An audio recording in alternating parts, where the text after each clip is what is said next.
On dit souvent que l'égalité entre les femmes et les hommes est acquise à Montréal, qu'il n'y a pas de différence pour les femmes et que la ville leur est accessible. Vraiment?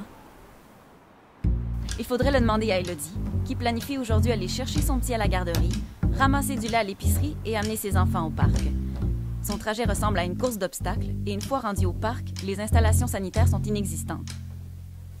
Et qu'en pense Aminata, mère monoparentale qui souhaiterait prendre la parole pour la première fois à son conseil d'arrondissement? Elle a finalement trouvé le courage pour le faire, mais pas les sous pour payer la gardienne. Inclusif, vous dites? Et si on parlait d'inclusion à ces jeunes filles? Agacées par les garçons, elles ne se sentent pas leur place ni dans le cours de water-polo, ni dans l'équipe de basketball. Estelle a aussi une opinion sur l'accessibilité. Le jour du vote, après des semaines d'hésitation, son choix est finalement arrêté. Mais l'immeuble où se tient le scrutin n'est pas accessible. Et si on demandait à Judith et Alexandra?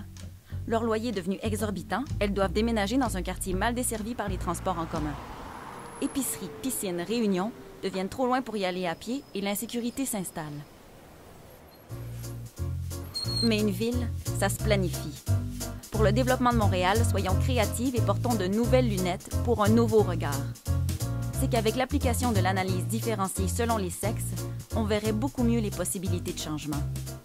Allonger le temps des flux de circulation, élargir les trottoirs et planter des arbres pour faire de l'ombre, ça faciliterait la tâche d'Élodie.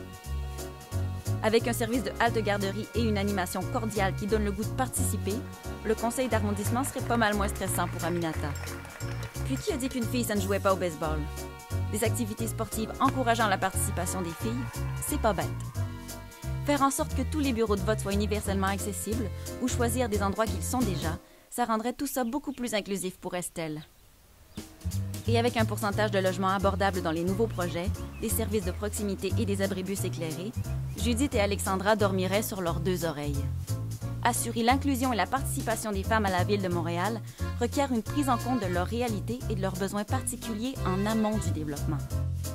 Et si on portait nos nouvelles lunettes maintenant?